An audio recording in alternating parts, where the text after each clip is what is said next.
السلام علیکم۔ آج ہم جماعت ہشتم کا مضمون تاریخ کا سبق نمبر 9 جنگ آزادی کا آخری دور اس سبق کی مشق حل کرنے جا رہے ہیں۔ سب سے پہلا سوال ہے صحیح متبادلات کا انتخاب کرکے بیانات کو دوبارہ لکھیے۔ تو اس میں پہلا ہے، دیکھو خالی جگہ ہے، انفرادی ستیاگرہ کے پہلے ستیاگرہی خالی جگہ تھے، تو وہاں پر ہمیں لکھنا ہے ونوبا بھاوے تھے۔ دوسرا ہے سنہ 1942 کے ملک گیر تحریک کو خالی جگہ کہا جاتا ہے، تو اس کا جواب آئے گا اگست کرانتی کہا جاتا ہے۔ تیسرا ہے نومبر 1943 جاپان نے خالی جگہ جزائر فتح کر کے آزاد ہند فوج کے سپرد کر دیے، تو وہ ہیں انڈمان و نکوبار۔ اب سوال نمبر یہاں پر 2 ہے، درج ذیل بیانات وجوہات کے ساتھ واضح کیجیے۔ تو اس میں پہلا سوال ہے نومبر سنہ 1939 میں قومی جماعت یعنی انڈین نیشنل کانگریس کی صوبائی وزارتی مجلسوں نے استعفیٰ دے دیا، تو اس کی کیا وجہ ہے ہمیں لکھنا ہے۔ تو ہم جواب لکھیں گے 1 ستمبر سنہ 1939 کو شروع ہونے والی دوسری عالمی جنگ میں بھارت کے انگلستان کی جانب سے شریک ہونے کا اعلان وائسرائے لارڈ نے کیا۔ انگلستان کا دعویٰ تھا کہ وہ یورپ میں جمہوریت کی بقا کے لیے لڑ رہا ہے۔ قومی جماعت نے حکومت سے مطالبہ کیا کہ اگر یہ دعویٰ سچا ہے تو وہ بھارت کو فوراً آزاد کر دے۔ اس مطالبے کو پورا کرنے سے انگلستان نے انکار کر دیا، تو نومبر سنہ 1939 میں قومی جماعت یعنی انڈین نیشنل کانگریس کی صوبائی وزارتی مجلسوں نے استعفیٰ دے دیا۔ اب اسی میں سوال نمبر 2 ہے، وجوہات لکھنا ہے۔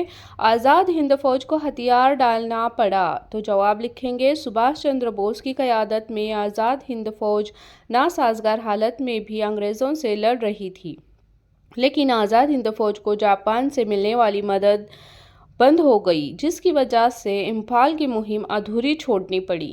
اسی دوران جاپان نے ہتھیار ڈال دیے، اس لیے آزاد ہند فوج کا سہارا ہی ختم ہو گیا۔ 18 اگست سنہ 1945 کو طیارہ حادثے میں سبھاش چندر بوس کی موت ہو گئی، جس وجہ سے آزاد ہند فوج کو ہتھیار ڈالنے پڑے۔ اب سوال نمبر 3 ہے، دیکھو یہاں پر وجوہات کا، متوازی حکومت عوام کی نمائندگی بن گئی، تو اس کا ہمیں وجہ لکھنا ہے۔ یہاں جواب ہے چلے جاؤ تحریک کے زمانے میں بھارت کے کئی علاقوں میں متوازی حکومتیں قائم ہوئیں۔ ان حکومتوں نے قانون اور بہتر نظم و نسق برقرار رکھنے والا اور مجرموں کو سزا دینے کے کام بڑی مستعدی کے ساتھ کیے، ساہوکاروں کی مخالفت کی، تعلیم کو فروغ دینے کا کام کیا، شراب بندی کی، سماج سے ذات پات کے بھید بھاؤ کو مٹانا، ان تعمیری کاموں کی وجہ سے متوازی حکومت عوام کی نمائندگی بن گئی۔ سوال نمبر 3 ہے، دی گئی جدول مکمل کرنا ہے۔ اس میں دیکھو یہاں پہلا ہے تنظیم اور یہاں ہے اس کے بانی کون ہے، تو ہمیں لکھنا ہے۔ تو سب سے پہلا ہے کون سی تنظیم ہے، فارورڈ بلاک، تو اس کے بانی کون ہے، سبھاش چندر بوس۔ دوسرا ہے انڈین انڈیپینڈنس لیگ، تو اس کے بانی ہیں راس بہاری بوس۔ تیسرا ہے دیکھو طوفان سینا، اس کے بانی ہیں جی ڈی عرف باپو لاڈ۔ تو اب اس طریقے سے سوال نمبر 4 ہے، مختصر جواب لکھیے۔ اس میں پہلا سوال ہے سریش کمار کی کارکردگی آپ کے لیے کس طرح محرک ہے، تو دیکھو یہاں جواب لکھیں گے سریش کمار اور اس کے ساتھیوں نے ترنگا پرچم لے کر جلوس نکالا، وندے ماترم کے نعرے لگائے اور فائرنگ میں سریش کمار جو ہے وہ شہید ہو گئے۔ ان کا یہ کام ہمارے لیے باعث تحریک ہے، ہمیں ان کے کام سے ترغیب ملتی ہے کہ ملک کے لیے، اپنے سماج کے لیے ہمیں کچھ نہ کچھ کرنا چاہیے۔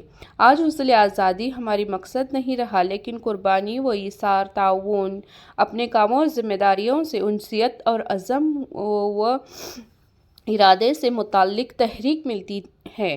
اسی طرح ناانصافی اور ظلم و ستم کی بھیٹ نہ چڑھتے ہوئے ان کے خلاف لڑنے کی بھی ترغیب ہمیں سریش کمار کے کاموں سے ملتی ہے۔ اب سوال دیکھو اسی میں دوسرا ہے، مختصر جواب لکھنا ہے۔ برطانیہ کے وزیر اعظم ونسٹن چرچل نے اسٹریفورڈ کریپس کو بھارت کیوں روانہ کیا، تو اس کا جواب ہم لکھیں گے، یہاں ہے دیکھو دوسری عالمی جنگ میں برطانیہ نے جاپان کے خلاف لڑنے والے امریکہ کا ساتھ دیا۔ بھارت پر برطانیہ کی حکومت ہونے کی وجہ سے بھارت پر جاپان کے حملے کا امکان تھا۔ برطانیہ کو محسوس ہونے لگا کہ اگر جاپان نے بھارت پر حملہ کر دیا تو جوابی کارروائی کے لیے بھارتیوں کا تعاون ضروری ہے۔ اس لیے برطانیہ کے وزیر اعظم ونسٹن چرچل نے اسٹریفورڈ کرپس کو ایک منصوبہ دے کر بھارت روانہ کیا۔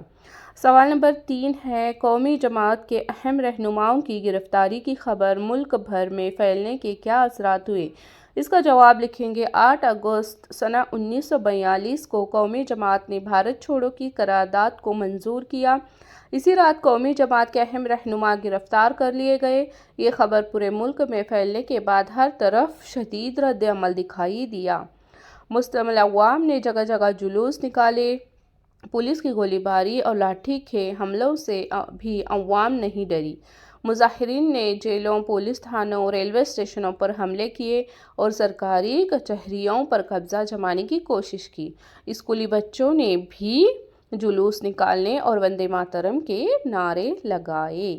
تو اس طریقے سے آج جو ہے ہم نے سبق نمبر 9 کی مشق مکمل کر لی ہے۔ ویڈیو اگر آپ کو اچھا لگے تو ویڈیو کو لائک کریں، چینل کو سبسکرائب کریں اور زیادہ سے زیادہ شیئر کریں۔ اللہ حافظ۔